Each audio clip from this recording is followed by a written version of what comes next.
Good morning, welcome to Mega Nine TV morning paper analysis కార్యక్రమానికి స్వాగతం. ఈ రోజు ప్రధాన పత్రికలోని ప్రధాన అంశాలను ఒకసారి మనం చూద్దాం. ముందుగా మనం ఈనాడు దినపత్రికలు మనం చూసుకున్నట్టయితే ఈనాడు దినపత్రికలో ప్రధానంగా వచ్చిన వార్త నింగినంటిన సంబరం. ఇది వాస్తవంగా సంబరమే. భారతదేశ వ్యాప్తంగా ప్రతి ఒక్కరూ గర్వించదగ్గ విషయం, అందరూ సంబరాలు చేసుకునే విషయం వాస్తవంగా. ఎందుకంటే 39 ఏళ్ల శుక్ల మొట్టమొదటిసారిగా భారతదేశం తరపు నుంచి భారత అంతరిక్షానికి సంబంధించి మొట్టమొదటిసారిగా అంతరిక్షంలో అట్టుడికి కాలుపోపినటువంటి శుక్ల మొట్టమొదటి భారతీయుడు అని చెప్పుకోవాలి మనం. కాబట్టి మన భారతీయులందరూ చాలా గర్వించదగ్గ విషయం మాత్రం వాస్తవంగా అది సంబరమే అనుకోవాలి. ఎందుకంటే మొట్టమొదటి భారతీయుడు మన శుభాంశు శుక్ల, 39 ఏళ్ల శుభాంశు శుక్ల దాదాపుగా ఒక 41 ఏళ్ల తర్వాత అంతరిక్షంలో అడుగుపెట్టిన తొలి భారతీయుడు అని చెప్పుకోవాలి రాకేష్ శర్మ తర్వాత. కాబట్టి ఇది నిన్న గురువారం సాయంత్రం 4 గంటల సమయంలో అంతరిక్షంలోకి అడుగు పెట్టారు. అప్పుడు భారతదేశం మొత్తం గర్వంతో పొంగిపోయింది, సంబరాలు చేసుకున్నారని చెప్పుకోవాలి. కాబట్టి ఎందుకంటే ఇది మామూలు విషయం కాదు, దీని వెనక ఒక కఠోరమైనటువంటి శ్రమ కృషి ఎన్నో ఉంటాయి. కాబట్టి ఒక భారతీయుడిగా తొలి భారతీయుడిగా అంతరిక్షంలోకి అడుగు పెట్టారు. కాబట్టి ISS లోకి మనం గర్వించాల్సిందే, ప్రతి ఒక్కళ్ళు చెప్పుకోవాల్సిందే. ఇక వాళ్ళు వెళ్ళినటువంటి ఏదైతే శుభాంశు శుక్ల వెళ్ళినటువంటి సందర్భంగా అడుగుపెట్టినప్పుడు వచ్చినటువంటి నేను అడుగు పెట్టాను, నుంచోటానికి చాలా బాగుంది, ఇబ్బంది ఏం లేదు, కాకపోతే తల భారంగా ఉంది అన్నట్టు ఒక మెసేజ్ పెట్టాడు. చాలా గర్వంగా ఉంది అన్నట్టు చెప్పుకొచ్చారు. నా మీద ఉన్నటువంటి ఏదైతే భారతదేశ జెండా నాతో భారతీయులందరూ నాకు తోడుగా ఉన్నారు అనేటువంటి ధైర్యంగా ఉంది ఈ జెండా ఉన్నప్పటి నుంచి అని చెప్పుకొని వచ్చారు. వాస్తవం అది. మనం ఎక్కడైనా వేరే ప్రాంతానికి వెళ్ళినప్పుడు, వేరే దేశానికి వెళ్ళినప్పుడు, ఒక దేశం గురించి ఒక టాపిక్ వచ్చినప్పుడు తెలియకుండానే మనలో ఉన్నటువంటి ఒక భారతీయుడు అనేటువంటి ఒక దేశభక్తి అనేటువంటిది ఆటోమేటిక్ ఉప్పొంగి వచ్చింది. అది ఎవరికైనా దేశభక్తి ఉన్న ప్రతి పౌరుడికే తెలుసా ఆ మజా ఏందనేది. అలాంటి మజా, అలాంటి కిక్కు భారతదేశం అనేటువంటి ఒక భారతీయుడు గర్వించదగ్గ విషయం. అలాంటిది శుక్ల అనుభవించారు అక్కడ. అలా వెళ్ళినటువంటి 4 వేగంలో ఒక భారతీయుడిగా, మొట్టమొదటి భారతీయుడిగా శుభాంశు శుక్ల ISS లో అడుగుపెట్టిన తొలి భారతీయుడు. అక్కడ అదేవిధంగా గగనతలంలో భారత్ చరిత్ర లిఖించింది. అంతరిక్ష యాత్రలో సరికొత్త అధ్యాయానికి నాంది పలికింది. 140 కోట్ల మంది భారతీయుల ఆకాంక్షలు అంతర్జాతీయ అంతరిక్ష కేంద్రాన్ని తాకాయి. భారత అంతరిక్ష చరిత్రలో ISS చేరిన తొలి భారతీయుడిగా శుభాంశు శుక్ల రికార్డు సృష్టించాడు. ఈ వార్తను హైలైట్ చేసింది ఈనాడు దినపత్రిక. తర్వాత ఇదిగోండి ఇక్కడ ఉన్నటువంటి ఏదైతే ఉన్నటువంటి విజువల్స్ ఈ విధంగా చూపించారు. భారతదేశం తరపున 4 అంతరిక్ష ISS అడుగుపెట్టిన తర్వాత తీసినటువంటి ఫోటో అది. దీన్ని హైలైట్ చేసింది ఈనాడు దినపత్రిక. ఇక తర్వాత ప్రధానమైన వార్త ఈనాడు దినపత్రిక తీసుకుంది. డ్రగ్స్ పట్టుబడితే విద్యా సంస్థల పైన కేసులు. ఇది మాత్రం ఇది హైలైట్ గా తీసుకున్నారు ఈ వార్తని. నిన్న మొత్తం కూడా చూసుకుంటే దేశవ్యాప్తంతో పాటు 2 తెలుగు రాష్ట్రాల్లో అంతర్జాతీయ డ్రగ్స్ వ్యతిరేక దినోత్సవం సందర్భంగా నిన్న ఇటు 2 తెలుగు రాష్ట్రాల్లో అనేక కార్యక్రమాలు నిర్వహించారు. డ్రగ్స్ వ్యతిరేకంగా అనేక మంది రాజకీయ నాయకులు, ప్రముఖులు, సెలబ్రిటీలతో పాటు ఈ డ్రగ్స్ వ్యతిరేక దినోత్సవం సందర్భంగా అందరూ దీన్ని ఒక బాధ్యతగా తీసుకొని ఇటు ఒక్క ప్రజల్లో తీసుకెళ్ళడానికి ప్రయత్నం చేశారు. ముఖ్యంగా విద్యార్థుల్లో, విద్యా సంస్థల్లో దీన్ని ఎలాగైనా సరే తీసుకెళ్లాలి, దీన్ని అరికట్టాలి. డ్రగ్స్ వల్ల అనేక పడుతున్నటువంటి ఇబ్బందులు, దాని ఆరోగ్యానికి ఏ విధంగా హాని చేకూరుస్తున్నాయి, ఈ విషయంగా చెప్పడానికి దాదాపు 2 తెలుగు రాష్ట్రంలో అటు ఏపీలో సీఎం చంద్రబాబు నాయుడు, ఇటు తెలంగాణ రాష్ట్రంలో సీఎం రేవంత్ రెడ్డి వీళ్ళు మాత్రం ఒక రకముగా దీన్ని ఒక బాధ్యతగా తీసుకొని ఒక ఈవెంట్ లాగా జరపడం జరిగింది. దాన్ని బాధ్యత తీసుకొని ప్రతి గ్రామంలో, ప్రతి మండలంలో అందరూ దీన్ని ఒక కార్యక్రమం లాగా తీసుకొని ప్రజల్లో తీసుకెళ్ళడానికి ప్రయత్నం చేశారు. ఇది చాలా గర్వించదగ్గ విషయం, మెచ్చుకోదగ్గ విషయం ముఖ్యంగా ప్రధానంగా.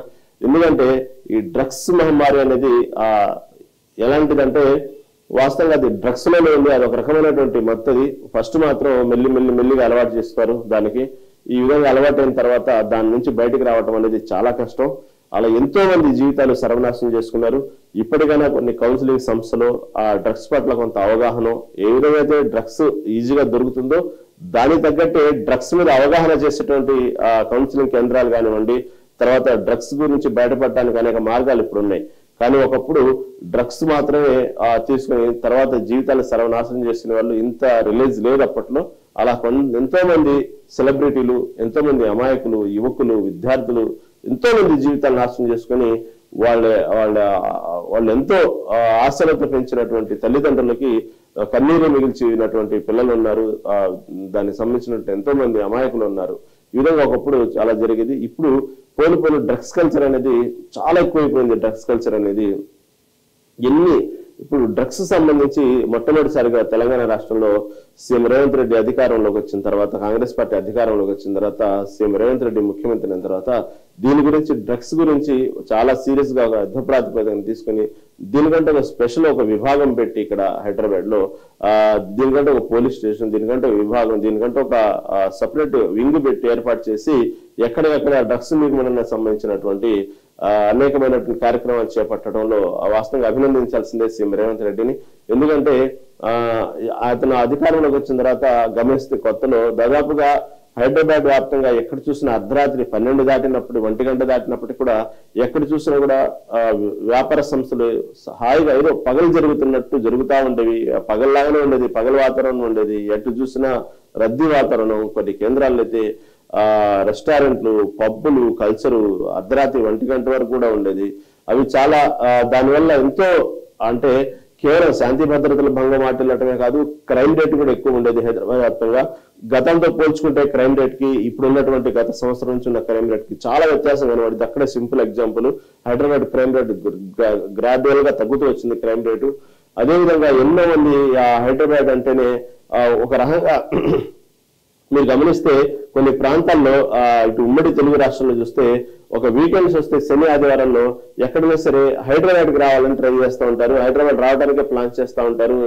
సహజంగా ఏదైనా ఎంజాయ్ చేయాలంటే హైదరాబాద్ వెళ్ళిపోతాం వీకెండ్స్ లో అంటారు. ఎందుకంటే ఇక్కడ కల్చర్ అంత ఇదిగా హైదరాబాద్ లో ఒక రకమైనటువంటి ఏదో ఒక బ్యాంకాక్ లాగానో లేకపోతే గోవా లాగానో కొంతమంది సరౌండింగ్స్ ఉమ్మడి ఆంధ్రప్రదేశ్ ఉమ్మడి జిల్లాల్లో ఉన్నటువంటి 2 తెలుగు రాష్ట్రాల్లో ఈ విధంగా ఒక వాతావరణం ఏర్పడిపోయింది.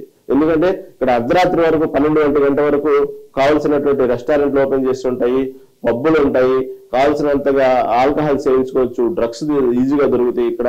కాబట్టి ఎంజాయ్ చేయాలనేటువంటి ప్లాన్లు చేస్తూ ఉంటారు. అంటే ఒక రకంగా ఇది హైదరాబాద్ కి వాణిజ్య పరంగా బిజినెస్ పరంగా డెవలప్ అవుతుంది అనుకుంటున్నారే కానీ ఇది చాలా డేంజర్ ఈ కల్చర్ వల్ల. దానివల్ల హైదరాబాద్ కి చెడ్డ పేరు వచ్చింది. క్రైమ్ జరిగితే క్రైమ్ రేట్ వల్ల హైదరాబాద్ రావాలన్నా ఎవరన్నా ఆలోచిస్తారు విదేశీస్తులు. దానివల్ల హైదరాబాద్ యొక్క బ్రాండ్ మాత్రం ఘోరంగా పతనం అయింది. అదొక సేఫ్ జోన్ కాదు. విదేశాల నుంచి వచ్చేవాళ్ళు కానీ వేరే ప్రాంతాల నుంచి వచ్చేవాళ్ళు కానీ అందరికీ అర్థమైపోయింది ఎక్కడికి వెళ్ళాలంటే ఒక సేఫ్ జోన్ కాదు అనేటువంటిది. అలాంటి కల్చర్ మెల్లిగా డెవలప్ అవుతా ఉండేది హైదరాబాద్ లో. అలాంటి దాన్ని ఒక్కసారిగా సీఎం రేవంత్ రెడ్డి ముఖ్యమంత్రి అయిన తర్వాత దాన్ని ఎక్కడికక్కడ అణిచివేయడానికే ప్రయత్నం చేశారు. దాదాపుగా ఇప్పటికీ పూర్తి స్థాయిలో పోలేదు కానీ కొంతవరకు సఫలీకృతుడయ్యాడని చెప్పుకోవాలి సీఎం రేవంత్ రెడ్డి. ఎక్కడికక్కడ 11 గంటలకు రాత్రి 11 అయితే చాలు ఎలాంటి వ్యక్తి అయినా సరే, ఎంతటి వ్యాపారస్తుడైనా సరే, ఎంతటి పలుకుబడి ఉన్న వ్యక్తి అయినా సరే అతని వ్యాపారాలు, అతని పబ్బులు, అతని రెస్టారెంట్లు మూసేయాల్సిందే. చాలా స్ట్రిక్ట్ గా చేశారు ఆ విషయంలో మాత్రం. తర్వాత డ్రగ్స్ సంబంధించి అసలు ఎక్కడెక్కడ సరఫరా అవుతుంది, ఎవరు ప్రధానంగా దీన్ని డ్రగ్స్ వాడకాన్ని ఎవరు చేస్తున్నారు, దానికి సంబంధించినటువంటి ఎంతో మంది విదేశాల నుంచి తీసుకొచ్చినటువంటి డ్రగ్స్ ని ఏ విధంగా ఎవరెవరు సరఫరా చేస్తున్నారు, అలా విదేశీస్తుల్ని ఎక్కడికక్కడ చెక్ పెట్టేసి అరెస్టులు చేసి దీంట్లో ఎంత స్థాయి వ్యక్తులున్నా సరే, చివరికి సెలబ్రిటీలు ఉన్నా సరే, ఎవరున్నా సరే వాళ్ళని తీసుకొని వాళ్ళు దానికి సంబంధించినటువంటి ఎక్కడ వెనకాడకుండా అలా ఎలాంటి వ్యక్తులైనా ఎంతటి రికమెండేషన్ వ్యక్తులైనా సరే ఎక్కడ కట్టడి చేస్తూ డ్రగ్స్ విషయంలో మాత్రం చాలా సీరియస్ గా తీసుకుని ప్రభుత్వ యంత్రాంగం నడపడంలో రేవంత్ రెడ్డి సక్సెస్ అయ్యాడనుకోవాలి. వచ్చిన కొత్తలో ఆ విధంగా ఎక్కడికక్కడ పకడ్బందీ చేశారు. ఈ డ్రగ్స్ అనేది ఈ విధంగా ఒక కింద స్థాయి ఒకప్పుడు కొంత మహానగరాల్లోనే కల్చర్ ఉండేది, పెద్ద పెద్ద నగరాల్లో మాత్రమే అందుబాటులో ఉండేది ఈ విధంగా డ్రగ్స్ అనేవి. అవి కూడా ఒకప్పుడు కేవలం మద్యపానానికే పరిమితమయ్యేది. యువకులు దానికి సంబంధించినటువంటి ఎవరైనా సరే ఒక రకంగా మత్తులో ఊగాలంటే కేవలం మద్యపానంతోనే సరిపెట్టుకునే వాళ్ళు. వాస్తవంగా డ్రగ్స్ కల్చర్ అసలు మన భారతదేశానికి పెద్దగా లేదు. డ్రగ్స్ అనేది కేవలం మనకు ఏదో గంజాయో లేకపోతే హెరోయినో ఈ మాత్రమే తెలుసు. కానీ ఇవాళ ఉన్నటువంటి యువతలో డ్రగ్స్ లో అనేక రకమైనటువంటి డ్రగ్స్ వాళ్ళకి తెలుసు. వాళ్ళకి తెలిసినంత కూడా మనకు తెలియదు. దాని పేర్లు కూడా మనకు సరిగా పలకడానికి కూడా రావు, మనకు తెలియదు దాని గురించి. కాబట్టి ఇప్పుడు ఉన్నటువంటి యువత ఈ పాశ్చాత్య నాగరికత యొక్క పాశ్చాత్య పోకడలకు పోయి ఈ డ్రగ్స్ ని అలవాటు చేసుకుని డ్రగ్స్ ని ఎలా చేస్తున్నారంటే మత్తుతో పాటు ఒక ఫ్యాషన్ గా తీసుకుంటున్నారు. మనకు తెలుసలేదో అసలు చాలా భయంకరమైన విషయం ఏంటంటే మన చుట్టూ ఉన్నటువంటి మనతో పాటు మనతో తిరుగుతూ ఉన్నటువంటి మన ఇరుగు పొరుగు ఉన్నటువంటి యువతలోనే చాలా మందికి రకరకాలుగా వాళ్ళు ఆల్రెడీ డ్రగ్స్ సేవించే ఉంటారు. కాకపోతే డ్రగ్స్ సేవించినంత మాత్రాన వాళ్ళు ఏదో మత్తులు ఊగిపోతూ తూలిపోతూ కింద పడిపోతారని ఎక్స్పెక్ట్ చేయగలను. వాళ్ళు కనబడుతున్నారు కదా, ఊగట్లేదు కదా, కింద పడిపోలేదు కదా, మందు డ్రగ్స్ అయితే ఏదైతే సేవించలేదు మీరు అనుకోవద్దు. కానీ డ్రగ్స్ లో కూడా వాళ్ళు అనిమిత్తం ఏదో ఒక రూపంలో వాళ్ళు సేవిస్తానే ఉంటారు. వాళ్ళకి ఆ డ్రగ్స్ సేవిస్తే కానీ వాళ్ళు మైండ్ షార్ప్ గా వాళ్ళు పనిచేయదు, వాళ్ళు యాక్టివ్ ఉండలేరు. ఆ విధంగా అలవాటు చేస్తారు వాళ్ళ మైండ్ సెట్ ని. అలాగా ఎంతో మంది మన చుట్టూ ఉన్నటువంటి ఆ పరిసరాల్లో ఎంతో మంది డ్రగ్స్ తీసుకుంటూ ఉంటారు. కేవలం డ్రగ్స్ తీసుకోవటం వల్ల వాళ్ళు తీసుకున్నటువంటి నిర్ణయాలు కూడా చాలా షార్ప్ గా ఉంటాయి, చాలా ఫాస్ట్ గా ఉంటాయి. ఎక్కడ ఆలోచన చంపేసిద్ది, ఆ వివేకాన్ని చంపేసిద్ది. అందుకే ఆ ఆలోచన చంపేయటంలోనే ఎంతో మంది ఈ విధంగా ఆవేశంగా కొంతమంది హత్యలు చేయటం, ఆత్మహత్యలు చేసుకోవటం, కొంతమంది అనవసరమైనటువంటి క్రైమ్ రేట్ లో ఇరుక్కోవటం, ఇవన్నీ చూస్తా ఉంటే వాళ్ళు ఎందుకంటే ఆలోచన చంపేసిద్ది. వాళ్ళు నిర్ణయాన్ని చాలా తొందరగా తీసుకునేటువంటి అవకాశం ఉంది ఆ డ్రగ్స్ లో ఉంటాయి. చాలా మంది ఈ డ్రగ్స్ సమయానికి దొరక్క కొంతమంది వాళ్ళు పడే తపన చూస్తా ఉంటే అది వర్ణనాతీతం, అంత భయంకరంగా ఉండేది వాళ్ళ తపన. మనం కొన్ని సినిమాలు చూస్తుంటాం, వాస్తవానికి సినిమాలు చూపించేది కొంతవరకే అనుకోవాలి, అంతకంటే ఘోరంగా ఉండేది వాళ్ళ పరిస్థితి. ఎందుకంటే వాళ్ళ ఆరోగ్యం దెబ్బతిని వాళ్ళు ఎటువంటి కనీసం వాళ్ళు దేనికి కనీసం వాళ్ళు సొంతగా బతకడానికి కూడా పనికిరాదు. వాళ్ళ శరీరం అంత చిన్న భిన్నమైపోయింది. వాళ్ళకి సంబంధించినటువంటి ఒక చిన్న కొన్ని సింటమ్స్ ఉంటాయి. దాంతో పాటు వాళ్ళు గుర్తుపట్టవచ్చు ఇతను డ్రగ్స్ సేవిస్తాడా లేదని. అతని కళ్ళల్లో కొంత మార్పు ఉన్నది, కళ్ళ కింద కొంత భాగాలు కొన్ని దెబ్బతింటా ఉంటాయి, గోళ్లలో మార్పు ఉన్నది. సరైనటువంటి ఒక వస్తువుని ఒక పట్టుగా ఒక నిమిషం కూడా అలా పట్టుకునేది, చేతులు వణికిపోతా ఉంటాయి. తర్వాత వాళ్ళ మాట తీరు మార్పుగా ఉన్నది, వాళ్ళ ఆలోచన, వాళ్ళ చూపు, వాళ్ళ ధోరణి మార్పుగా ఉన్నది. వాళ్ళు తినే తిండి కూడా తింటున్నాము ఏమనేటువంటి ధ్యాసలో ఉండరు. వాళ్ళు ఎంతైనా సరే అన్లిమిటెడ్ గా తినేస్తా ఉంటారు. లేదంటే వాళ్ళు అసలు వాళ్ళ కొంత అంటే మాట్లాడేటప్పుడు ఏదో తెలియకుండా మాట్లాడటం వల్ల అన్కాన్షియస్ లో మాట్లాడరు, కానీ కాన్షియస్ లోనే ఉంటారు. కానీ వాళ్ళు ఇతను కంటిన్యూగా డ్రగ్స్ సేవించే వ్యక్తి అంటే కొన్ని సింటమ్స్ చూడగానే మనం క్యాచ్ చేయొచ్చు. అలా కొంతమంది తెలియకుండానే మన చుట్టూ పరిసర ప్రాంతాల్లో ఉంటారు. దాంట్లో వాళ్ళు చేసేటువంటి ఏదైనా చేయాలనుకుంటే అవివేకంగా చేసి పడేస్తుంటారు చాలా షార్ప్ గా. కాబట్టి ఆ విధంగా యువతని నాశనం చేస్తుంది ఈ డ్రగ్. కాబట్టి డ్రగ్స్ వల్ల అనేకమైనటువంటి రాష్ట్రంలో అనేకమైనటువంటి క్రైమ్ రేట్ పెరగడానికి కూడా కారణం ప్రధానంగా ఒక 10 క్రైమ్లు జరిగితే 8 క్రైమ్లు ఎక్కువ డ్రగ్స్ సంబంధించి ఉండటం ఒక రకంగా దురదృష్టం. హైదరాబాద్ లో ఇవే ఎక్కువగా జరుగుతున్నాయి. యువత తెలియకుండానే అదొక మొక్కుబడి లాగానో తెలియకుండానే ఒక జీవన విధానంలో అలవాటైపోయి శనివారం ఆదివారం వచ్చిందంటే వీకెండ్ అనేటువంటి ఒక కల్చర్ అలవాటైపోయి పాశ్చాత్య నాగరికత లాగా వాళ్ళకి పోకడలు మనకు కూడా అలవాటైపోయి వీకెండ్ ఇదే పదం ఎటు చూసిన వీకెండ్ ఏంది, పార్టీలు ఏంది, వీకెండ్ ఎక్కడ కలవాలి, అది ఒక రకమైన కల్చర్ అలవాటు పోయి ఇక పెద్ద బడాబాబులు అయితే వీళ్ళకున్నటువంటి వ్యసనాల్ని వీళ్ళకున్నటువంటి ఉత్సాహాన్ని గమనించి ఈ పబ్ కల్చర్ అనేది బాగా తీసుకొచ్చారు హైదరాబాద్ నగర వ్యాప్తంగా. ఈ పబ్ అంటే ఒకటే, దాని గురించి పెద్ద లోతుకి వెళ్లాల్సిన అవసరం. పబ్ అంటే తాగటం, తందనాలు ఆడటం అంటారు చూసారు, ఆ విధంగా. దానికి ఏదైనా ఒక పని చేసేటప్పుడు ఇదనే కాదండి, ఏ పని చేసినప్పుడు కూడా కొన్నాళ్ళకి మొనాటిని వచ్చింది, బోరు కొట్టింది. ఎంతసేపటికి తాగటం ఎగటం ఇదే కాదు కదా, ఇంకా ఏంది అనేటువంటి ఒక తపన యువతలో బయలుదేరింది. ఆ ఇంకా ఏంది అనేటువంటి తపనలోనే మెల్లిగా ఆ యువతను ఇంజెక్ట్ చేసింది డ్రగ్. కాబట్టి ఇక పోరు కొంతమందికి ఆ ఆల్కహాల్ తీసుకోవడం అనేది ఒక బోర్ అయిపోయింది. ఆల్కహాల్ అనేది ఓల్డ్ ఫ్యాషన్ అయిపోయింది, అవుట్డేటెడ్ అయిపోయింది అదంతా ఆల్కహాల్ తీసుకోండి. ఇప్పుడు అంతా ఏంటంటే డ్రగ్స్ కి అలవాటు అయిపోయారు. ఆ డ్రగ్స్ లో రకరకాలైనటువంటి డ్రగ్స్ అలవాటు అయిపోయారు. ఆ డ్రగ్స్ ని కొంతమంది నోటి ద్వారా తీసుకునే డ్రగ్స్ తీసుకొచ్చారు కల్చర్ అనేది, తర్వాత ముక్కు ద్వారా తీసుకునే డ్రగ్స్ ని కల్చర్ తీసుకొచ్చారు. ఇలా రకరకాలుగా డ్రగ్స్ ని తీసుకొచ్చి ఇక్కడ అది అవునన్నా కాదన్నా అది ఓపెన్ సీక్రెట్. డ్రగ్ అనేది ప్రతి పబ్బుల్లో దొరికిద్ది. దానికి సంబంధించినటువంటి ఏజెంట్లు ఉంటారు, ఆ చుట్టూ తిరుగుతానే ఉంటారు, పరిస్థితిని గమనించి దాన్ని చూసి క్యాచ్ చేస్తా ఉంటారు, వాళ్ళకి అమ్ముతా ఉంటారు. ఇది ఎక్కడ నుంచి ఎక్కడ దాకా అంటే తెలియకుండా స్కూల్ స్థాయి చిన్న పిల్లల వరకు కూడా వెళ్ళిపోయింది డ్రగ్ కల్చర్. కేవలం ఒకప్పుడు ఇలా నేను చెప్పినట్టు ఏదో పబ్బులకు రెస్టారెంట్లకు వచ్చే వాళ్ళకి మెల్లిగా అలవాటు చేయడం అయింది, కానీ ఇప్పుడు స్కూల్ కల్చర్ దాకా వెళ్ళిపోయింది. నిన్నటికి నిన్న సెలబ్రిటీ హీరో శ్రీరామ్ చూసుకుంటే ఎవరో ఎక్కడో ఒక చోట తమిళనాడులో ఈ విధంగా మత్తు పదార్థాలు అమ్మేవాళ్ళని, ఎక్కడో డ్రగ్స్ అమ్మేవాళ్ళని పట్టుకుంటే తీగలాగితే డొంక కదిలి అలా అలా చివరికి శ్రీరామ్ దాకా వచ్చింది. శ్రీరామ్ పట్టుబడ్డాడు, డైరెక్ట్ పాజిటివ్ గానే పట్టుబడ్డాడు హీరో శ్రీరామ్. అతను ఎంక్వైరీ చేసినప్పుడు ఒకటే చెప్పాడు, ఒక అతనికి ఇతను డబ్బులు ఏదో ఫ్రెండ్షిప్ గా డబ్బులు ఇవ్వటం లేదా సహాయానికి డబ్బులు ఇవ్వటం, ఆ డబ్బులు అడగడానికి వెళ్ళినప్పుడల్లా అతనికి కొంత ఇతను డ్రగ్ అలవాటు చేసి చివరికి ఆ డ్రగ్ తాగిన మత్తులో అతనికి ఎక్కువగా గట్టిగా డబ్బులు అడగలేక రావటం, అలా పదే వెళ్ళినప్పుడల్లా అతనికి కొంత డ్రగ్ అలవాటు చేసి చివరికి ఆ డ్రగ్ లేకపోతే నేను బతకలేను అనేటువంటి స్థితికి వచ్చేసాడంట శ్రీరాము. ఆ విధంగా నేను చేసిన తప్పే, నన్ను క్షమించండి, నాకు పిల్లడు ఉన్నాడు, నేను ఇంటికి వెళ్ళి అతను చూసుకోవాలి, నన్ను వదిలేయండి అని చివరికి వేడుకునే దాకా వచ్చాడు. శ్రీరామ్ అంటే పెద్ద హీరో కాకపోయినప్పుడు కూడా ఒక రకంగా పరువుగా బతికేటువంటి ఒక మంచి యాక్టరే. అతను అన్ని భావాలు పండించగల యాక్టరే శ్రీరామ్ అనేది. ఒక చూస్తే మనం ఫిలిమ్స్ లో కొంచెం సద్బుద్ధి కలిగినటువంటి వ్యక్తిగానే కనబడతాడు. అలాంటి హీరో, అలాంటి అంత కాము కలిగినటువంటి శ్రీరామ్ కూడా చివరికి తెలియకుండానే ఆ మత్తుకు ఎడిట్ అయిపోయి అది లేకపోతే నేను ఉండలేను అన్నటువంటి పరిస్థితి వచ్చాయంటే చూడండి. అంటే శ్రీరామ్ ఒక ఆదర్శంగానే లేకపోతే అతని ఉదాహరణగా చెప్పి చూడండి పాపం శ్రీరామ్ లాంటి వ్యక్తి అయ్యాడని నేను చెప్పట్లేదు, కానీ అంటే కొద్ది గొప్ప కల్చర్ తెలిసిన వ్యక్తి, నలుగురిలో ఉన్నటువంటి వ్యక్తి, సమాజం గురించి ఒక అవగాహన ఉన్న వ్యక్తి ఈ విధంగా తెలియకుండానే తనకు తానే తెలియకుండా అలవాటైపోయారంటే ఆ విధంగా ఏం తెలియని అమాయకులు, పసిపిల్లలు, స్కూల్ విద్యార్థులు, కాలేజీ యువత, వీళ్ళందరూ వాళ్ళ పరిస్థితిని ఒకసారి ఆలోచించండి. ఈ విధంగా తెలియకుండానే మత్తులో పడిపోతారు. మనం ఎందుకంటే ఆ పరిసర ప్రాంతాల్లో అటువంటి వ్యక్తుల మధ్య మనకు తెలిసి కూడా ఇది తప్పని తెలిసి కూడా తెలియకుండానే ఒక్కసారి అదేంటి అసలు చూద్దాం అనేటువంటి మెల్లగా అక్కడ దాకా తీసుకొస్తారు. ఆ తర్వాత ఒక్కసారిగా తీసుకుందాం, వారానికి ఒకసారే కదా అనేటువంటి ఒక కల్చర్ తీసుకొస్తారు. అలా రోజుగా అయిపోయింది. తెలియకుండానే యువతలు అదొక రకమైనటువంటి దానికి తెలియకుండా ఎడిట్ అయిపోయి ఎక్కడున్నా సరే ఆ టైంగా తీసుకునేటువంటి పరిస్థితి తీసుకొస్తారు. దానికోసం ఎంత డబ్బులను వెచ్చించడానికి వెనకాడరు, దానికోసం ఎక్కడైనా అప్పు తీసుకోవడానికి వెనకాడరు, దానికోసం క్రైమ్ చేసిన డబ్బులు తీసుకొస్తారు, లేకపోతే ఇళ్లలో అబద్ధాలు చెప్పి డ్రైవింగ్ తీసుకొస్తారు, అవసరమైతే ఇంట్లో దొంగతనాలు చేయడం అలవాటైపోతారు. ఈ విధంగా క్రమేపీ వాళ్ళ జీవన విధానం మారిపోయి వాళ్ళు చివరికి ఎలా తయారైపోతారంటే సమాజంలో ఒక బరువుగా తయారైపోయి సమాజానికి ఎందుకు పనికిరాని యువతగా అయిపోతారు.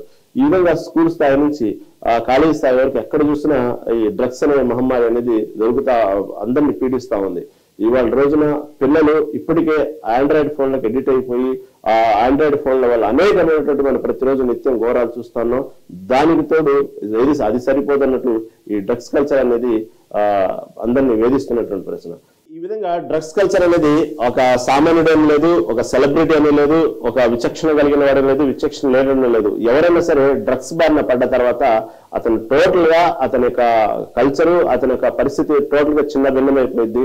కేవలం అతనితో పాటు అతను నమ్ముకున్నటువంటి జీవితంలో అతను నమ్ముకున్నటువంటి కుటుంబ సభ్యులు కానివ్వండి, అతని భార్య పిల్లలు కానివ్వండి, ఇక అందరికీ అతను మాక్సిమం ద్రోహం చేసినాడు అతడు. ఎందుకంటే కేవలం ఆ డ్రగ్స్ వల్ల తెలియకుండానే అతని ఆరోగ్యం క్షీణించిపోవటం, ఆర్థికంగా ఇంట్లో ఒక ఆర్థికంగా తెలియకుండా కష్టాలు మొదలవుతాయి. ఈ విధంగా ప్రతి వాళ్ళు కూడా జీవితంలో మనకు ఏదో చెప్పుకుంటాం కాబట్టి అంతర్జాతీయ డ్రగ్స్ వ్యతిరేక దినోత్సవం గురించి చెప్పుకుంటాం కాబట్టి సరికాదు, కానీ ఇలా చూసుకుంటూ పోతే ఎంతో మంది జీవితాలు మనకు తెలిసి తెలియక డ్రగ్స్ బారిన పడి ఎంతో మంది జీవితాలు నాశనం చేసుకుంటున్నారు, జరుగుతానే ఉంది. దీనికి ప్రభుత్వ యంత్రాంగం ఎన్ని కఠినమైన నిర్ణయాలు తీసుకున్నప్పటికీ కూడా దాని దారులు దానికున్నాయి, దానికి ఏజెంట్లు దానికున్నారు, దాని ద్వారా ఏదో విధంగా వస్తూ ఉంటాయి. మనం గతంలో ఎన్నో చూసాము, ఎన్నో చూస్తున్నా కూడా ప్రస్తుతానికి దాదాపు క్రైమ్ రేట్లు ఎక్కువ శాతం ఏముంటాయి. ఎంతో మంది సినీ సెలబ్రిటీలు దీని గురించి ఒకసారి డ్రగ్స్ బారిన పెద్ద దుమారం వేసింది తెలంగాణ రాష్ట్ర వ్యాప్తంగా. మనకు తెలిసినటువంటి పెద్ద పెద్ద హీరోలు కూడా డ్రగ్స్ బారిన పడి దానికి నార్కో అనాలిసిస్ టెస్ట్ చేయడం జరిగింది. కాకపోతే దాని గురించి ఈరోజు మాట్లాడడం అంత కరెక్ట్ కాదేమో. చివరికి కోర్టు తీర్పు వాళ్ళు ఎటువంటి డ్రగ్స్ సేవరించలేదు అనేటువంటి తీర్పు ఇచ్చిన తర్వాత దాన్ని కేసు కొట్టేసిన తర్వాత మనం మాట్లాడడం కరెక్ట్ కాదు. కానీ ఈ విధంగా ప్రముఖంగా ఏదైతే సెలబ్రిటీస్ లో కూడా ఈ కల్చర్ రావడం అనేది ఒక రకంగా, ఎందుకంటే సెలబ్రిటీ చేసేటువంటి ప్రతి పని అంటే ఒక హీరో, ఒక సెలబ్రిటీ అతను వేసుకున్నటువంటి డ్రెస్ కానించండి, అతని బాడీ లాంగ్వేజ్, అతని హెయిర్ స్టైల్, అతను వాడే వాహనాలు, ఇవన్నీ కామన్ గా తెలియకుండానే అభిమానించే వాళ్ళకి అభిమానులు తెలియకుండానే ఫాలో అవుతుంటారు. అలాంటి సెలబ్రిటీలు ఇంకా సమాజానికి ఉపయోగపడేలాగా 10 మందికి చెప్పే విధంగా ఉండాలి. కానీ అలాంటి సెలబ్రిటీలో ఈ విధంగా డ్రగ్స్ బారిన పడితే యువత ఇంకొంచెం చెడు మార్గాలు వెళ్ళడానికి ఇంకా ఎక్కువగా ఆస్కారం ఉంది. మనకు తెలిసినప్పటి నుంచి మనం చిన్నప్పటి నుంచి చూసుకున్నా మనకు తెలియకుండానే ఏదో ఒక హీరో పట్ల మనకు కొంత ఇంపాక్ట్ అవుతాం. ఆ హీరో యొక్క నడవడిక, ఆ హీరో కాస్ట్యూమ్స్ తెలియకుండానే అతను వాళ్ళ హెయిర్ స్టైల్, అతను ఉండేటువంటి విధానాన్ని ఎక్కడో తెలియకుండా మనం ఇంజెక్ట్ చేసుకుంటాం, అలా ఉండటానికి ప్రయత్నిస్తాం. అలాంటిది పోయి ఈ రోజు లాగేంటంటే హీరో చేసేటువంటి ఏదైతే డ్రగ్స్ సంబంధించినటువంటి సెలబ్రిటీలు ఈ విధంగా డ్రగ్స్ బారిన పడటం వల్ల వాళ్ళు ఏ సందేశం ఇవ్వాలనుకుంటున్నారు, యువతకి వాళ్ళ ఫ్యాన్స్ కి ఏమి ఇవ్వాలనుకుంటున్నారు తెలియదు. కానీ ఈ విధంగా దురదృష్టం ఏంటంటే సెలబ్రిటీలు కూడా ఈ విధంగా డ్రగ్స్ బారిన పడటం అనేది చాలా చాలా బాధాకరమైన విషయం. ఎందుకంటే ఏదో తెలియకుండానే గుడ్డగాల్చి వేయటం కాదు, కానీ ఇది వచ్చేసింది ఆల్రెడీ ఇండస్ట్రీలోకి వచ్చేసింది, ఇటు విద్యా సంస్థలోకి వచ్చేసింది డ్రగ్స్ కల్చరు. దీంట్లో రకరకాలుగా డ్రగ్స్ అంటే కేవలం ఏదో ఒక గంజాయో హెరోయిన్ లేకపోతే ఒక మత్తు పదార్థాలు తీసుకోవడం కాదు, దీంట్లో రకరకాలుగా చాక్లెట్ల రూపంలో రకరకాల రూపాల్లో వచ్చేసింది ఆల్రెడీ. అలాంటి డ్రగ్స్ తెలుసుకున్న తర్వాత చిన్నపిల్లలు మరీ ఘోరం ఏంటంటే చిన్నపిల్లలు తినేటువంటి ఐస్ క్రీమ్స్, చాక్లెట్స్, ఐసుల్లో కూడా ఈ డ్రగ్స్ మిక్స్ చేసి అమ్ముతున్నారంటే ఇక ఏ స్థాయికి వెళ్ళిపోయిందో చూడండి. చిన్నపిల్లలు పాపం వాళ్ళకు తెలియకుండానే ఎడిట్ అయిపోయి ఆ ఐస్ క్రీమే తినాలి, ఆ ఐసే తినాలి, అక్కడే చాక్లెట్ తినాలి అనేటువంటి ఒక పిల్లల్లో ఒక రకమైన జిజ్ఞాస కలిగించే విధంగా తల్లిదండ్రులకి ఫోర్స్ చేస్తూ అక్కడే కొనుక్కునే విధంగా తయారు చేస్తారంటే కేవలం వాళ్ళ వ్యాపారం కోసం, వాళ్ళు ఫైనాన్షియల్ డెవలప్మెంట్ కోసం, ఇది ఒక రకమైనటువంటి స్వార్థపూరితమైనటువంటి బిజినెస్ కోసం పిల్లల జీవితాలతో ఆడుకోవడం అనేది చాలా ఘోరమైన విషయం. తెలియకుండానే వాళ్ళ సేకరించడం వల్ల అమాయకులు ఆ పిల్లలు దానికి ఎడిట్ అయిపోయి అదే తినాలి, అక్కడే వెళ్ళాలనేటువంటి ఒక కోరిక కలిగిస్తూ వాళ్ళ బిజినెస్ డెవలపర్ కోసం అలా చేసిన విధంగా దానివల్ల పిల్లల ఆరోగ్యం దెబ్బతింటూ తెలియకుండానే వాళ్ళలో ఆ చిన్న వయసులోనే తెలియకుండానే అనేకమైనటువంటి లోపల ఆర్గానిక్స్ దెబ్బతింటాం మనం చూస్తాం. ఎన్నో కేసులు అలా చూసాం. సరే ఒక రకంగా ఆడపిల్లల పరిస్థితి పాపం వాళ్ళ తెలియకుండా సేకరించడం వల్ల వాళ్ళు ఉన్నటువంటి లోపల హార్మోన్స్ అన్బ్యాలెన్స్ అయ్యి వాళ్ళు తొందరగానే పిల్లలు ఎదుగుదల చాలా ఫాస్ట్ గా అనుకునే దానికంటే ఫాస్ట్ గా ఎదుగుదల అవ్వటం, అలా జీవితంలో వాళ్ళు కావలసినటువంటి ఏదైతే ఒక క్రమ పద్ధతిలో పెరగాల్సిన పిల్లల్ని ఒక రకమైనటువంటి బాయిలర్ కోడి లాగా పెరిగిపోయి వాళ్ళ జీవితంలో ఎన్నో సమస్యలు ఎదురు చూడటం, వాళ్ళకున్నటువంటి కామన్గా మహిళలకు ఉన్నటువంటి ప్రాబ్లమ్స్ ఇంకా ఫేస్ చేయటం, ఇలా ఎన్నో మనం చూస్తున్నాము, జరుగుతున్నాయి. ఇంకా మనం ఇంకా ఒక రకంగా చెప్పాలంటే నాకు తెలిసిన పరిజ్ఞానం ప్రకారం ఇంకా మనం చాలా తక్కువ మాట్లాడుకుంటున్నాము, లేకపోతే మనకు విషయం చాలా తక్కువ తెలిసిన దీని గురించి. ఇంకా చాలా అప్డేటెడ్గా ఉన్నారు, ఇంకా చాలా బయట ఘోరంగా జరుగుతున్నాయి. ఇంకా తెలియకుండానే మనకు అసలు దాని గురించి సబ్జెక్ట్ తెలియకుండానే మాట్లాడుతున్నాం అనుకోవాలి. ఒక రకంగా ఇంకా అంత ఘోరమైనటువంటి బయట డ్రగ్స్ వాళ్ళకు అందుబాటులో ఉన్నాయి, దొరుకుతున్నాయి. దానికి మనకు మించినటువంటి అప్డేట్లు ఉన్నారు. దానికి సంబంధించినటువంటి రకరకాల అది డ్రగ్స్ కేవలం మనం తీసుకుంటే నోటి ద్వారానో పౌడర్ ద్వారానో రూపమే కాదు, ఇంజక్షన్ల రూపంలో డ్రగ్స్ తీసుకునే వాళ్ళు ఉన్నారు. తెలియకుండా చాలా జరుగుతున్నాయి. మనకు చాలా తక్కువ తెలుసు దీని గురించి మాట్లాడడానికి కూడా. ఎందుకంటే ఆ పరిసరాలు, ఆ ప్రాంతాలు, దానికి సంబంధించిన వ్యక్తులు, దానికి సంబంధించినటువంటి విషయాల పరిజ్ఞానం మాకు చాలా తక్కువ. మనకు దానిలో దిగిన వాళ్ళకు ఎంతో దానికి ఒక పెద్ద ప్రపంచం, పెద్ద లోకం ఉంది. దాంట్లో మనకు తెలియనటువంటి పెద్ద లోకం ఉంది ఆ డ్రగ్స్ విషయంలో. అలాంటి కల్చర్ జరుగుతుంది. మహానగరాల ప్రధానంగా ఇది జరుగుతా ఉంది. ఆ దురదృష్టం ఏంటంటే మెల్లిమెల్లిగా గ్రామాల్లో కూడా ఇది పాగుతా ఉంది. దీన్ని సీరియస్ గా తీసుకుని ఇది కేవలం ఏదో ఒక డ్రగ్స్ వ్యతిరేక దినోత్సవం కాదు, ఇది అంతర్జాతీయ డ్రగ్స్ వ్యతిరేక దినోత్సవం. అంటే ఇది కేవలం ఒక భారతదేశానికో, ఒక తెలంగాణ రాష్ట్రానికో, లేదా ఆంధ్రప్రదేశ్ సంబంధించింది కాదు. ఇది ప్రపంచవ్యాప్తంగా తీసుకున్నారంటే ఇది ఏ విధంగా మహమ్మారి చూడండి. ఈ సందర్భంగా ప్రపంచ ఏదైతే ఉందో అంతర్జాతీయ డ్రగ్స్ వ్యతిరేక దినోత్సవం సందర్భంగా నిన్న ఏదైతే సీఎం రేవంత్ రెడ్డి మాట్లాడిన మాటలు తెలంగాణ రాష్ట్రానికి ఒక రకంగా చెప్పాలంటే వార్నింగ్ బెల్ లాగానే చెప్పారు. కాబట్టి ఈ విషయంలో మాత్రం తగ్గేది లేదు. ఎక్కడైతే ఆ కాలేజీల్లో కానీ, యూనివర్సిటీల్లో కానీ, స్కూల్స్ లో కానీ ఎక్కడైనా డ్రగ్స్ బారిన పడిన విద్యార్థులు కానీ డ్రగ్స్ కేసు ఏదైనా వచ్చిందంటే ఆ విద్యార్థులు ఏమనము, తల్లిదండ్రులు ఏమనము, ఆ యూనివర్సిటీ, ఆ కాలేజీలు మాత్రం ఇంకా జీవితంలో ఆ కాలేజీలో పర్మిషన్ ఉండదు, మొత్తం మూసేస్తాం. దీంట్లో విద్యా సంస్థలదే బాధ్యత. ఏదో ఎంతసేపటికి పిల్లల దగ్గర తల్లిదండ్రులని పిలిచి పిప్పి చేసి ఫీజులు వసూలు చేశాము, మన ఫీజులు వచ్చినాయి లేదా రాదా, ముఖ్యం ప్రధానంగా మన ఫీజులు వస్తే చాలా లక్షల్లో తీసుకోవటం, లక్షల్లో ఫీజులు గుంజటం కాదు. వాళ్ళ పట్ల బాధ్యత కూడా ఉండాలి, పిల్లల పట్ల బాధ్యత కూడా ఉండాలి ఆ విద్యా సంస్థలకు సంబంధించి. దీన్ని మాత్రం చాలా సీరియస్ యాక్షన్ తీసుకుంటానన్నట్టు సీఎం రేవంత్ రెడ్డి నిన్న చెప్పినటువంటి వ్యాఖ్యలు ఈనాడు దినపత్రిక హైలైట్ చేసింది.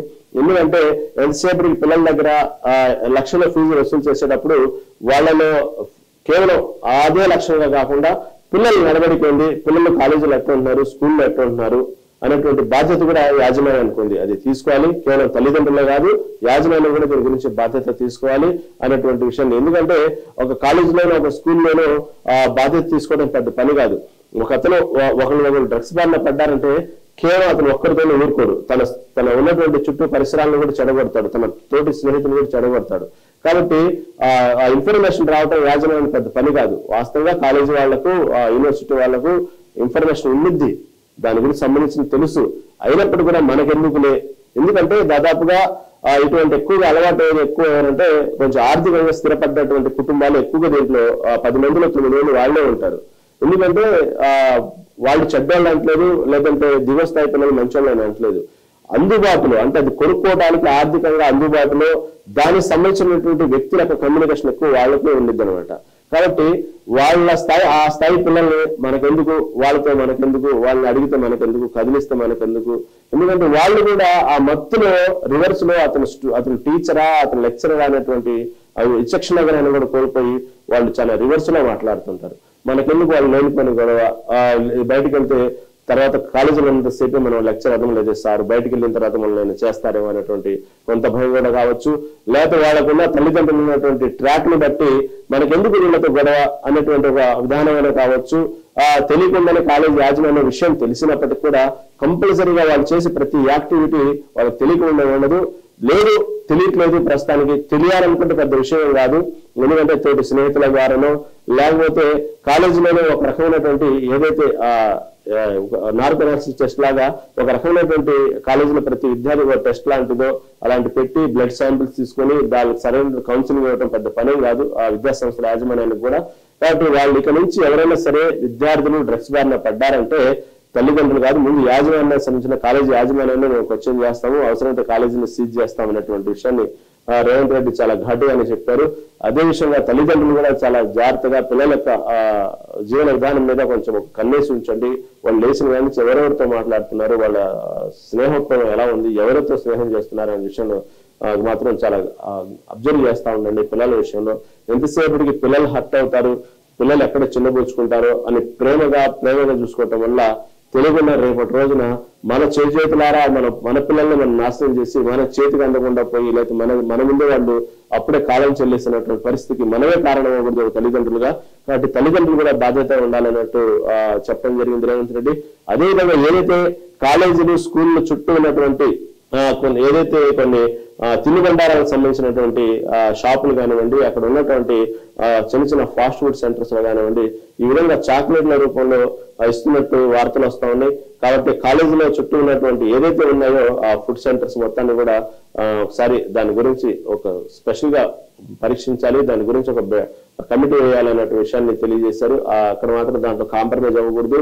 ముందు ఆ చుట్టూ పరిసర ప్రాంతాల్లో ఉన్నటువంటి షాపులు ఎక్కువగా దొరికిద్ది అన్నటువంటి వార్త ఉంది.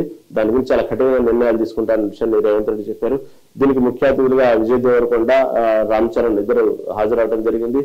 వాళ్ళ తగ్గట్టు వాళ్ళగా ఉన్నటువంటి అవగాహనని బట్టి వాళ్ళు దాంట్లో పాల్గొనడం చాలా గొప్పగా ఫీల్ అయ్యారు ఆ కార్యక్రమానికి. విజయ్ దేవరకొండ యువతకి మంచి సందేశాన్ని కూడా ఇచ్చారు. ఈ విధంగా డ్రగ్స్ బారిన పడకటం వల్ల డ్రగ్స్ అనేది ఇంత డేంజర్ ప్రపంచవ్యాప్తంగా ఉందా, దీనికంటే ఒక దినోత్సవం ఉందా, నాకు దీని గురించి దినోత్సవం జరుపుకుంటున్నారంటే ఇది ఎంతటి ఘోరమైనటువంటి ప్రపంచవ్యాప్తంగా అనుభవిస్తున్నారు కాబట్టి దీనికి దినోత్సవం పెట్టారని నేను చాలా ఆశ్చర్యపోయాను.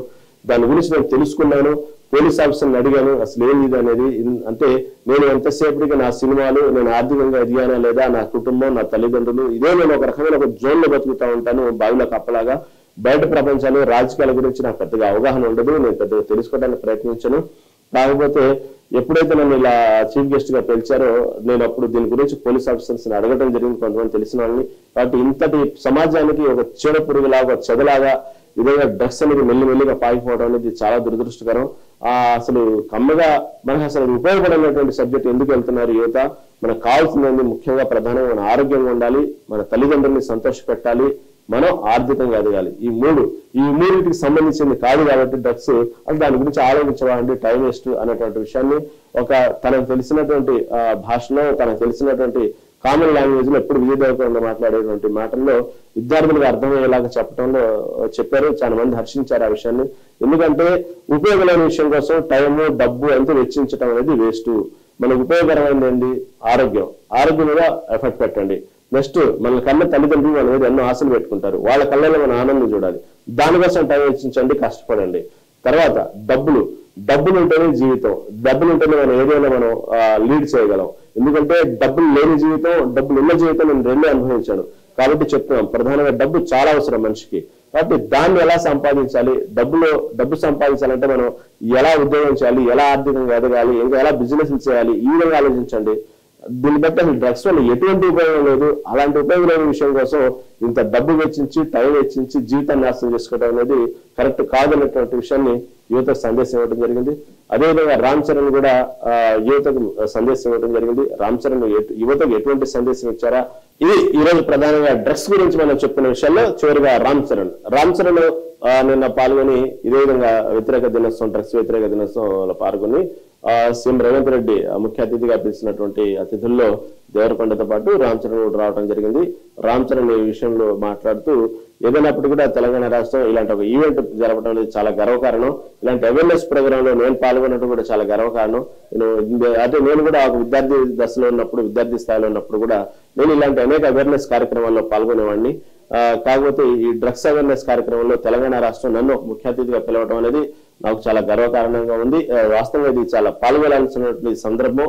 ఇది నా వల్ల దీంట్లో పాల్గొని నా వల్ల ఒక మెసేజ్ కనుక వెళ్ళి అది ఉపయోగపడుతుందంటే నేను చాలా ఆనందపడతాను. ఇది కంపల్సరీ ప్రతి వాళ్ళు బాధ్యతగా పాల్గొనాల్సిన విషయం ఇది. ఎందుకంటే ఈ రోజున యువత, ప్రధానంగా దేశానికి యువత పట్టుబొమ్మలు అంటారు. ఇలాంటి యువతే దేశానికి మనకు ఉన్నటువంటి ప్రపంచ దేశాల్లో చూసుకుంటే భారతదేశానికి ఎవరు బలం అంటే యువత ఎక్కువ బలం. అలాంటి యువతే ఒక దేశాన్ని నాశనం చేయాలంటే యుద్ధం చేయాలి, ఒక దేశాన్ని నాశనం చేయాలంటే అనేక రకమైన మార్గాలు ఉంటాయి. కానీ ఒక దేశాన్ని ఏం చేయకుండా నాశనం చేయాలంటే యువతకి డ్రగ్స్ అలవాటు చేస్తే చాలు, ఆటోమేటిక్ ఆ దేశం నాశనం అయిపోయింది. అలాంటి యువత మన భారతదేశంలో చాలా మంది, మన ఉన్నటువంటి బలమే భారతదేశం యువత. అలాంటి యువత కనుక ఈ విధంగా డ్రగ్స్ బారిన పడితే ఏదో దేశం వాళ్ళు వచ్చి మనం అటాక్ చేయాల్సిన అవసరం లేదు. మన దేశాన్ని మనమే సర్వనాశనం చేసుకునే వాళ్ళు అవుతాం అనేటువంటి విషయాన్ని వచ్చినటువంటి అతిథులుగా ఇటు విజయ్ దేవరకొండ కానీ ఇటు రామ్ చరణ్ గాని చెప్పడం జరిగింది.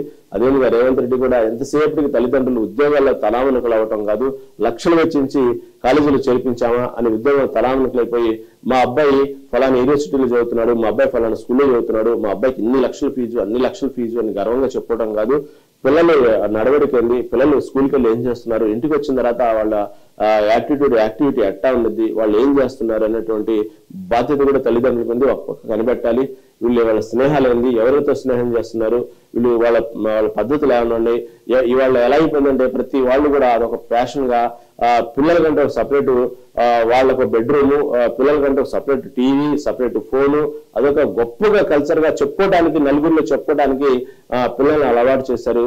అదే తెలియకుండా ఒక రకమైనటువంటి పిల్లలు డ్రగ్స్ అనే కాదు అనేక రకమైన చెడు వ్యసనాలకు అలవాటు అవడానికి కారణం ఇటు పక్క సోషల్ మీడియా, ఒక పక్క ఫోన్, ఇన్స్టాగ్రామ్ లో, ఒక పక్క డ్రగ్స్, ఇలా అనేక రకాలుగా చూసుకుంటే పిల్లలను చేతులారా ఒక ప్యాషన్ కు పోయి, గొప్పలకు పోయి, ఒక రకమైనటువంటి జీవన విధానానికి అలవాటు చేస్తూ వాళ్ళు చెడగొడుతుంది తల్లిదండ్రులు. ఒక రకంగా చెప్పాలంటే ఈ విధంగా పిల్లల్ని సపరేట్ గా రూముల్లో పెట్టి వాళ్ళకంటూ ఒక ఏదో ప్రైవసీ ఇచ్చినట్టు వీళ్ళు ఫీల్ అయిపోయి వీళ్ళు ప్రైవసీ పొంది ఈ విధంగా పిల్లలు నాశనం అవుతున్నారు. ఎంతసేపటికి విద్యాలయాల తలామణులపై లక్షల ఫీజులు కట్టడం కాదు, లక్షలతో పాటు పిల్లల ఆరోగ్యం ముఖ్యం, పిల్లల భవిష్యత్తు ముఖ్యం, అది కూడా కంట కనిపెట్టండి అన్నటువంటి విషయాన్ని సీఎం రేవంత్ రెడ్డి నిన్న చెప్పడం జరిగింది. అది వాస్తవం.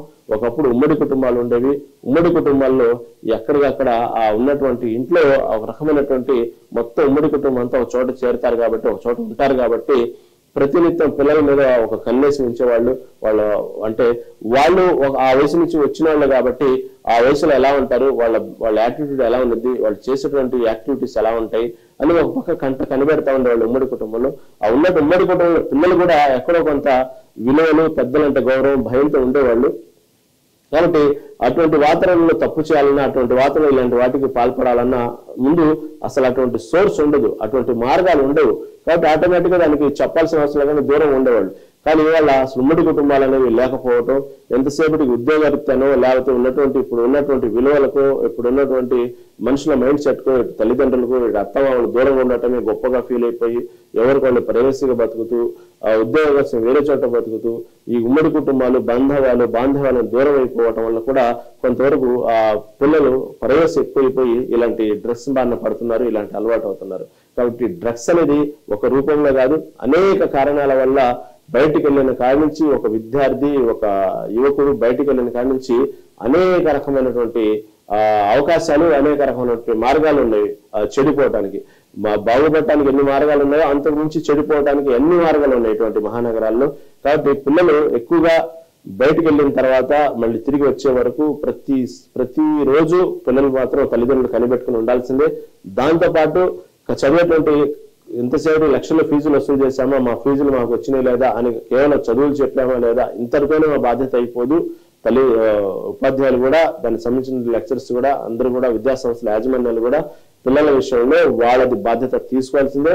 అలా తీసుకుని విద్యాసంస్థల మీద మాత్రం చాలా కఠినమైన నిర్ణయాలు ఉంటాయంటూ సీఎం రేవంత్ రెడ్డి చెప్పడం జరిగింది. ఈ విధంగా 2 తెలుగు రాష్ట్రాలు అటు సీఎం చంద్రబాబు కూడా ఇదే విషయాన్ని ఇక నుంచి గంజాయి బ్యాచ్ ని మాత్రం తొక్కుకుంటూ పోతాం, అసలు వెనకాడేది లేదు, భయపడేది లేదు, ఇక నుంచి గంజాయి బ్యాచ్ల మీద చాలా తీవ్రమైనటువంటి కఠినమైన నిర్ణయాలు తీసుకుంటా అంటూ ఒక పక్క రాజకీయమైనటువంటి సెటర్ వేస్తూనే, రాజకీయ నాయకులకు సెటర్ వేస్తూనే తనకు వాడాల్సినటువంటి సందర్భాన్ని వాడుకొని ఉన్నటువంటి ప్రతిపక్షాల మీద ఉన్నటువంటి వాటికి సెటర్లు వేస్తూ ఇటు పక్క డ్రగ్స్ వ్యతిరేక దినోత్సవానికి సందర్భంగా ఈ విధంగా జరిగేటువంటి నష్టాలు వివరిస్తూ ఆంధ్రప్రదేశ్ లో మాత్రం అటువంటి వాటికి తాగుండదు, ఊరుకోను అన్నటువంటి గట్టి వార్నింగ్ ఇవ్వడానికి ప్రయత్నం చేశారు. ఆ విధంగా నిన్న జరిగినటువంటి ప్రతిదీ ఒక రకంగా చెప్పాలంటే సమాజంలో ఇలాంటి చెప్పడం అవసరం, ఇలాంటి ఈవెంట్లు పెట్టడం అవసరం, ఇలా రిలేట్ చేయడం అవసరం. అవసరమైతే దాన్ని ఎవరి ద్వారా చెప్పిస్తే జనాలకు ఇంకెక్కువ వెళ్ళిద్ది, దాన్ని ఎవరు ఆదర్శంగా తీసుకుంటారు అనేది సీఎం రేవంత్ రెడ్డి మొదటి నుంచి ఈ విషయంలో మాత్రం చాలా వాస్తవంగా చెప్పాలంటే రేవంత్ రెడ్డికి అభినందించాల్సింది విషయం. నిన్నేదో అంతర్జాతీయ డ్రగ్స్ వ్యతిరేక దినోత్సవం ఒకటే కార్యక్రమం పెట్టి చేతులు దులుపుకునే రకం కాదు రేవంత్ రెడ్డి. మొదటి నుంచి దీని మీద చాలా ఫైట్ చేస్తున్నారు. గతంలో కూడా ఎంతమంది సినీ సెలబ్రిటీని రిక్వెస్ట్ కూడా చేశారు, ఎంతసేపటికి సినిమాలు చేశామా, లక్షల్లో సంపాదించామా అని కాదు, ఒక బాధ్యతగా తీసుకోండి. ఎందుకు దీని మీద ప్రతి సెలబ్రిటీ, పెద్ద పెద్ద హీరోలు దీని మీద బాధ్యతగా తీసుకోవడం డైరెక్ట్ గానే క్వశ్చన్ చేయడం జరిగింది రేవంత్ రెడ్డి. అప్పట్లో ముందుకు వచ్చినటువంటి మెగాస్టార్ చిరంజీవిని పర్టికులర్ గా నేను సభలో సీఎం రేవంత్ రెడ్డి అభినందించడం జరిగింది. చిరంజీవి అంటే మొదటి అడిగేసి డ్రగ్స్ మీద ఒక మెసేజ్ ఇవ్వడం జరిగింది. అలా ప్రతి హీరో ఎందుకు ఇవ్వలేరు అనేటువంటి విషయాన్ని కూడా గతంలో అడగడం జరిగింది సీఎం రేవంత్ రెడ్డి. దీని గురించి అలా గట్టిగా మొదటి నుంచి మాట్లాడుతున్నారు. అతను ముఖ్యమంత్రి అయినప్పటి నుంచి కూడా దీని మీద ఒక రకమైనటువంటి ఎక్కడ ఎన్ని పనులు ఉన్నప్పుడు కూడా ఈ డ్రగ్స్ విషయంలో మాత్రం ఒక స్పెషల్ యాక్టివిటీ అనుకుంటే స్పెషల్ పోలీసు విభాగం చేయడంలో రేవంత్ రెడ్డి సఫలీకృతుడు అని చెప్పుకోవాలి. నిన్న కూడా అదే విషయంలో ప్రతిసారి ఆ సందర్భం వచ్చినప్పుడల్లా డ్రగ్స్ మీద సీఎం రేవంత్ రెడ్డి వ్యాఖ్యలు చేస్తున్నారు. ఇది ఈ విధంగా అంతర్జాతీయ డ్రగ్స్ వ్యతిరేక దినోత్సవంలో నిన్న సీఎం రేవంత్ రెడ్డి చేసిన వ్యాఖ్యలు, ఇటు పక్క విజయ్ దేవరకొండ కానివ్వండి, ఇటు రామ్ చరణ్ కానివ్వండి, దాదాపు యువతకు సందేశం ఇస్తూ డ్రగ్స్ బారిన పడొద్దు, జీవితాన్ని నాశనం చేసుకోవద్దు, ముందుకు ప్రధానంగా ఎవరికైనా ముఖ్యంగా ఆరోగ్యం ముఖ్యం, ఆరోగ్యాన్ని కాపాడుకున్నవాడే జీవితంలో ఏదైనా సాధించవచ్చు. ఆరోగ్యం లేనిదే ఎన్ని డబ్బులున్నా సరే, ఎంత పరపతి ఉన్నా సరే వేస్ట్. అసలు ఆరోగ్యం లేకుండా సమాజంలో రెస్పెక్ట్ కూడా దొరకదు. కాబట్టి ఆరోగ్యం దృష్టి పెట్టండి. యువత ప్రధానంగా ఆరోగ్యం ఉండటం ముఖ్యం, తర్వాత డబ్బు ముఖ్యం, తర్వాత తల్లిదండ్రుల కళ్ళలో ఆనందం ముఖ్యం అంటూ ఈ విధంగా చేసినటువంటి వ్యాఖ్యలు వచ్చిన సెలబ్రిటీలు కానివ్వండి యువతకు సందేశాన్ని ఇవ్వడానికి దాదాపు ప్రయత్నించారు. కాబట్టి ప్రతి వారికి ఆరోగ్యంగా ఉంటేనే ముఖ్యం. ఎందుకంటే ఈ రోజున ఎక్కడ చూసినా కూడా ఫిట్నెస్ సెంటర్లు కానివ్వండి, మనం సోషల్ మీడియా ఓపెన్ చేసిన కానించి ఎప్పటికప్పుడు ప్రధానంగా ఎక్కువగా కనబడే వార్తలు ఆరోగ్యం గురించి. మరి ఆరోగ్యం గురించి ఇంత అవేర్నెస్ ప్రోగ్రాంలు జరుగుతున్నప్పటికీ, ఆరోగ్యం గురించి ఇంతమంది డాక్టర్స్, లేకపోతే ఫిట్నెస్ సెంటర్ వాళ్ళు, లేకపోతే దానికి సంబంధించినటువంటి ఆరోగ్య నిపుణులు ఇంత ఈ విధంగా పబ్లిక్ ని రిలేట్ చేస్తూ, అంతకుముందు ఈ విధంగా ఏది తింటే మనిషికి ఆరోగ్యంగా ఉంటారు, ఏది దేంట్లో ఎక్కువ విటమిన్స్ ఉంటాయి, ఏది తినటం వల్ల నష్టం, ఏది తినటం వల్ల లాభం, ఏ సమయంలో ఏం తినాలి, ఏం తినకూడదు, డయాబెటీస్ వాళ్ళు ఏం తినాలి, ఏం తినకూడదు, లేకపోతే ఈ ఫలానా దీర్ఘకాలికంగా ఈ పదార్థాలు తింటే వ్యాధుల బారి పడతారు, ఇలాంటి ఇన్ని అవేర్నెస్ ప్రోగ్రాంలు జరుగుతున్నప్పటికీ కూడా ఈ విధంగా మళ్ళీ దాన్ని ఫాలో అవుతున్నారు. మళ్ళీ ఇన్ని జరుగుతున్నప్పుడు కూడా డ్రగ్స్ అనేటువంటి కల్చర్ చాలా ఘోరంగా ప్రజల్లో తెలియకుండా యువతలో పాకిపోయింది. కాబట్టి యువత ప్రధానంగా ఆరోగ్యాన్ని కాపాడుకోండి. భారతదేశానికి కావాల్సిందే ఉన్నటువంటి బలమే యువత. అలాంటి యువతే భారతదేశంలో ఈ విధంగా డ్రగ్స్ కి బానిస అయితే ఎవరో వేరే దేశస్తులు వస్తే మన భారతదేశానికి నాశనం చేయాల్సిన అవసరం లేదు. తెలియకుండానే మన యువతే మనకు తెలియకుండా మన దేశాన్ని మనమే చేతులారా నాశనం చేసుకునే వాళ్ళు అవుతాం. ఎందుకంటే యువత లేనిదే దేశం లేదు. ముందు ప్రధానంగా భారతదేశం యువత మీద ఆధారపడింది. ఎందుకంటే ఇక్కడ మన అదృష్టం ఏంటంటే మిగతా దేశాలతో పోల్చుకుంటే యువత భారతదేశంలో ఎక్కువగా ఉన్నారు. కాబట్టి అలాంటి ఎక్కువగా ఉన్నటువంటి భారతదేశం యువత ఈ విధంగా డ్రగ్స్ బారిన మహమ్మారిన పడి జీవితాలు, ఆరోగ్యం, కుటుంబం అన్ని నాశనం చేసుకుంటూ చిన్న భిన్నమైతే ఎవరో ఏదో చేయాల్సిన అవసరం లేదు. చేతులారా మన భారతదేశాన్ని మనమే నాశనం చేసుకునే వాళ్ళతో దీని నుంచి పెద్ద పెద్ద యుద్ధాలు చేయాల్సిన అవసరం లేదు. మనం ఉండి మన దేశాన్ని మనమే చంపేసుకునే వాళ్ళతో. కాబట్టి యువత ఒకసారి ఆలోచించండి అంటూ నిన్న వచ్చినట్టు సెలబ్రిటీస్ విజయ్ దేవరకొండ కానివ్వండి, హీరో రామ్ చరణ్ కానివ్వండి, ఈ విధంగా యువతకు మంచి సందేశం ఇవ్వడం జరిగింది. కాబట్టి ఇది కేవలం డ్రగ్స్ వ్యతిరేక దినోత్సవం రోజు మాత్రమే జరుపుకొని ఏదో ఒక సందేశం ఇచ్చాం కదని చేతులు దులుపుకొని వెళ్ళేటువంటి కార్యక్రమం కాదు ఇది. అవసరమైతే విద్యా సంస్థల మీద కఠినమైన నిర్ణయాలు తీసుకుంటాను. యువత పట్ల చాలా జాగ్రత్తగా ఉండండి. తల్లిదండ్రులు కూడా ఉద్యోగాల్లో, జీవితాల్లో, సంపాదనలో తలామునకలైపోయి మీ పిల్లల్ని చేతులారా నాశనం చేయొద్దు. వాళ్ళ మీద దృష్టి పెట్టండి. లక్షల్లో ఫీజు కడితే ఏదో గొప్పగా పిల్లల్ని లక్షలకు ఫీజులు కట్టి చదివిస్తున్నాము, మా పిల్లలు మంచి మంచి కాలేజీలో చదువుతున్నారు. ఇది కాదు కావాల్సింది. పిల్లల పట్ల జాగ్రత్తగా ఉండండి. డ్రగ్స్ బారిన పడకుండా చూసుకోండి. ఇప్పటికే ప్రభుత్వ పరంగా చేయాల్సినటువంటి అనేక కార్యక్రమాలు, విదేశీ మాదక ద్రవ్యాలు ఏ విధంగా మన హైదరాబాద్ లో వస్తున్నాయి, మన దేశానికి ఎక్కడి నుంచి వస్తున్నాయి, ఈ విషయాల్లో ఇప్పటికే మా బాధ్యతగా మేము అన్ని చేస్తున్నాము. మా బాధ్యతగా మేము అన్ని పట్టించుకుంటున్నాము. కాబట్టి మీ బాధ్యతగా తల్లిదండ్రులుగా చేయాల్సిన బాధ్యత పిల్లల పట్ల ఒక అవగాహనతో ఉండి పిల్లలతో మమేకం అవ్వండి, పిల్లలతో మాట్లాడండి. ఆ డ్రగ్స్ పట్ల జరిగేటువంటి నష్టాలని పిల్లల్ని ఎక్స్ప్లెయిన్ చేయండి. వాళ్ళతో ఒక స్నేహపూర్వకమైన వాతావరణం ఉండండి. కానీ ఎంతసేపటికి జీవితాల్లో, ఉద్యోగాల్లో తలామినకులైపోయి పిల్లలకు కావాల్సినంత ప్రైవసీ ఇచ్చి చేతులారా మీ పిల్లల్ని డ్రగ్స్ బారిన పడకుండా చూసుకోండి అనేటువంటి సందేశాన్ని చాలా చక్కగా నిన్న విద్యార్థులకు కానివ్వండి, ఇటు యువతకు కానివ్వండి ఇవ్వటం జరిగింది. ఈ విధంగా ఏదేమైనప్పుడు కూడా హైదరాబాద్ మాత్రం డ్రగ్స్ రహిత భారతదేశంతో పాటు డ్రగ్స్ రహిత హైదరాబాద్ కూడా చూడాలని కోరుకుంటూ ఇది ఈనాటి మెగా 9 టీవీ పేపర్ అనాలిసిస్. చూస్తూనే ఉండండి మెగా 9 టీవీ.